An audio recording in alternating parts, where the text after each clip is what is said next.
Hi friends, welcome back to my channel. నేను మొన్న అయితే వెజిటేబుల్ షాప్కి అయితే వెళ్ళానండి. ఇక్కడ నాకు ఈ కాయగూర అయితే కనిపించింది. మన సైడ్ అయితే వంకాయలా ఉంది. ఇక్కడ పంజాబ్లో కాయగూరలు అయితే వెరైటీగా అయితే కనిపిస్తాయండి. వెరైటీగా ఉంటాయి, ఎలా వండుతారు అనేది కూడా తెలియదు.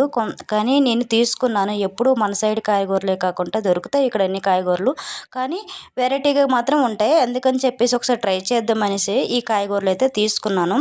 తీసుకొని ఇంకా చిన్నగా ముక్కలు అయితే కట్ చేసుకొని తాలింపు పెట్టుకొని ఇంకా బాగా మగ్గిన తర్వాత మన పసుపు, ఉప్పు, కారం అన్నీ వేసుకొని బాగా అయితే మగ్గనించుకొని మూత అయితే పెట్టుకోవాలి. మూత పెట్టుకొని బాగా మగ్గిన తర్వాత చూడండి, ఇలా బాగా మగ్గిన తర్వాత కొంచెం కొబ్బరి పొడి అలాగే జీడిపప్పు పొడి కూడా వేసుకున్నాను. తర్వాత ఒక టమాటా కట్ చేసి అయితే వేసుకున్నాను.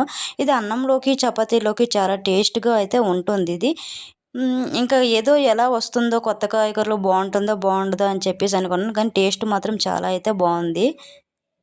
చూడండి, మనకి కూర అయితే రెడీ అయితే అయిపోయింది. ఈ విధంగా కూర అయితే కనిపిస్తుంది. చూడడానికైతే చాలా బాగుంది, అలాగే వెరైటీగా కూడా ఉంది. మన సైడ్ గుమ్మడికాయ అంటారు కదండి, సేమ్ గుమ్మడికాయ లాగే ఉంది ఈ కాయగూరలో. వీడియో నచ్చినట్టు ప్లీజ్ లైక్, షేర్, సబ్స్క్రైబ్.